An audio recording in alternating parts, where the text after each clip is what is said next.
గృహ నిర్మాణాలన్నీ ఈ మధ్య వేగంగా జరుగుతూ ఉన్నాయి. రెండవది, ఇళ్ళన్నీ కొంతమంది ఉద్యోగరీత్యా లేకపోతే వేరే ప్రైవేట్ బిజినెస్ల రీత్యా ఈ తాళాలు వేసి దూరంగా వెళ్ళడం జరుగుతుంది. ఇంట్లో విలువైన వస్తువులు పెట్టుకొని ఇట్లా తాళాలు వేసి వెళ్ళిపోయిన తర్వాత ఈ దొంగలకి ఏంటంటే ఇది చాలా అనువుగా ఉంది. వాళ్ళు దొంగలు ఏం పని చేస్తారంటే వాళ్ళకి ఏం పని ఉండదు, రావాలి, సినిమా చూడాలి, ఆ తర్వాత ఏదైనా తాళం వేసి ఉన్న ఇల్లు ఉంటే తాళాలు పగలగొట్టాలి, ఆ ఇంట్లో ఉన్న వస్తువులను తీసుకొని వెళ్ళిపోవడం జరుగుతుంది. సో మీరు ఇంత డబ్బు ఖర్చు పెట్టుకొని ఇళ్ళు కొనేసి లక్షలు లక్షలు పెట్టేసి ఈ విలువైన ఇళ్ళని ఇట్లా కట్టేసుకొని ఈ తాళాలు మాత్రం ఒక 50 రూపాయల నుంచి 100 రూపాయలు మాత్రమే వేస్తున్నారు. ఆ వేసిన తాళాలు కొద్దిగా డోర్ ఇప్పుడు ఏంటంటే సెంట్రల్ లాక్ సిస్టమ్ వచ్చింది, అలారం సిస్టమ్ వచ్చినాయి, వాటిని పెట్టుకోవాలి. ఈ నార్మల్ తాళాలు వేసేసి వెళ్ళిపోయినట్లయితే అంత సెక్యూర్గా ఉండదు. అదేవిధంగా మీరు ఈ తాళాలు వేసినప్పుడు బయట కాంపౌండ్ వాళ్ళకు వేయకుండానే మంచిది. రెండవది, మెయిన్ డోర్కు తాళం వేసినప్పుడు ఆ తాళం బయటికి కనిపించవద్దు, బయట గేట్కు లాకుండొద్దు.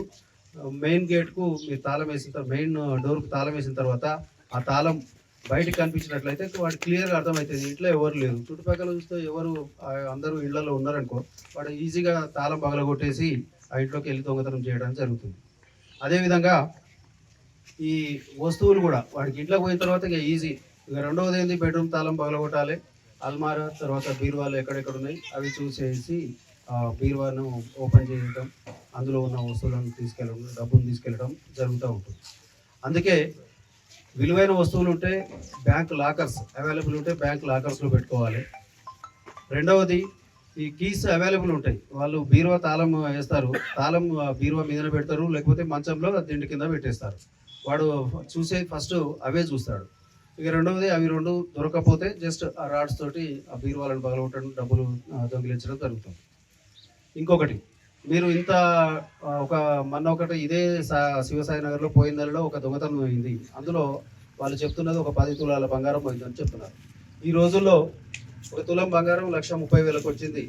మీరు 10 తులాల బంగారం పోగొట్టుకున్నారంటే ఎంత లాసో చూడండి. అదే ఒక తులం బంగారం వాల్యూ చేసేది 1,00,000 రూపాయలది మీరు ఒక 4-5 కెమెరాలు పెట్టుకుంటే ఆ ఇల్లు ఎంత సెక్యూర్గా ఉంటుందో చూడండి. This house is under CC camera surveillance అంటే ఆ ఇంటి మొహం కూడా చూడడు వేరేవాడు. అట్లా కొద్దిగా మేము ప్రతిసారి చెప్తా ఉన్నాము ఈ దొంగతనాలకు సంబంధించి. లేవగానే సాయినగర్లో దొంగతనం అయిందట అని అంటే ఇంకా మళ్ళీ ఏం చేయాలి అన్నట్లు మాకు చెప్పుకోవడానికి కూడా కొంత ఇబ్బంది.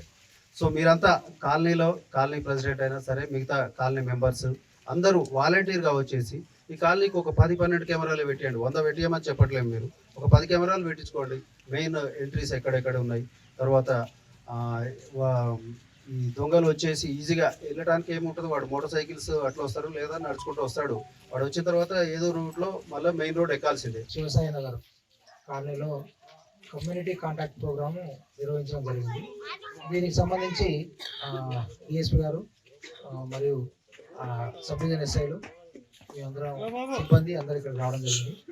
మా తరఫున, పోలీసు వారి తరఫున కాలనీ వాళ్ళకు విజ్ఞప్తి ఏంటంటే, ఈ మధ్యకాలంలో ఇక్కడ దొంగతనాలు ఎక్కువగా జరుగుతూ ఉన్నాయి. కొత్త వ్యక్తులు ఎవరైనా కనపడ్డా దయచేసి 100 డైల్కి కాల్ చేయండి. మా ఎస్ఐ గారి నెంబర్కి కానీ నా నెంబర్కి కానీ ఎవరికి కాల్ చేసినా కానీ మేము ఖచ్చితంగా వస్తాము. ఇంకోటి, కొత్త వ్యక్తులు ఎవరైనా మీరు రెంట్కి ఇచ్చేటప్పుడు కానీ ఒకసారి చూసుకొని, ఎందుకంటే ఇల్లులు కొత్తగా అవుతున్నాయి కాబట్టి అక్కడక్కడ ఇల్లులు ఉన్నాయి కాబట్టి రెంట్కి ఎవరికైనా ఇచ్చేటప్పుడు దయచేసి వాళ్ళ పూర్తి వివరాలు తెలుసుకొని ఇవ్వగలరు. ఓకే, దాంతోపాటు ఇక్కడ సీసీ కెమెరాలు లేవు. గతంలో ఒకసారి మీటింగ్ పెడదాం అనుకున్నాము. సో అందరికీ మా తరఫున విజ్ఞప్తి ఏంటంటే, ఇప్పుడు ఆల్రెడీ ఎస్ఐ గారు చెప్పారు, సీసీ కెమెరాలు ఉంటే ఒక సీసీ కెమెరా వచ్చేసి ఒక 100 మందితో సమానం నిఘా ఉంచుతుంది. ఓకే, 24 గంటలు నిఘా ఉంచుతుంది. ఓకే, ఇళ్ళలో ఉన్నా కానీ దయచేసి రోడ్డుకు ఒక కెమెరా పెట్టండి. ఇళ్ళలో కెమెరా ఉన్నా కానీ రోడ్డుకు ఒక కెమెరా పెట్టండి. ఓకే, అట్లనే ఈ కాలనీలో మొత్తం కలిపి మెయిన్ రోడ్లు, ఎగ్జిట్, ఎంట్రీస్ మెయిన్ ఉండేట్టు సీసీ కెమెరా వాళ్ళని పిలిపిస్తాం మేము. ఓకే, మీరే అందరు కాంట్రిబ్యూట్ చేసి సీసీ కెమెరాలు పెట్టిస్తే కొంచెం అంటే ఏ నేరం జరగకుండా ఉండడానికి మంచిగా ఉంటుంది. Prevention is better than cure అన్నట్టు దానికోసం ఉంటుంది. కాబట్టి దయచేసి మా తరఫున మీకు విజ్ఞప్తి. చరిత్ర సృష్టించినోడు ఇప్పుడు ఆ చరిత్రని తిరగరాయబోతున్నాడు. అబద్ధాల గోడల్ని బద్దలు కొట్టి నిజాలను రాగా మీ ముందుంచబోతున్నాడు. నిజమైన వార్తల కోసం వెంటనే డౌన్లోడ్ చేసుకోండి రా యాప్ని.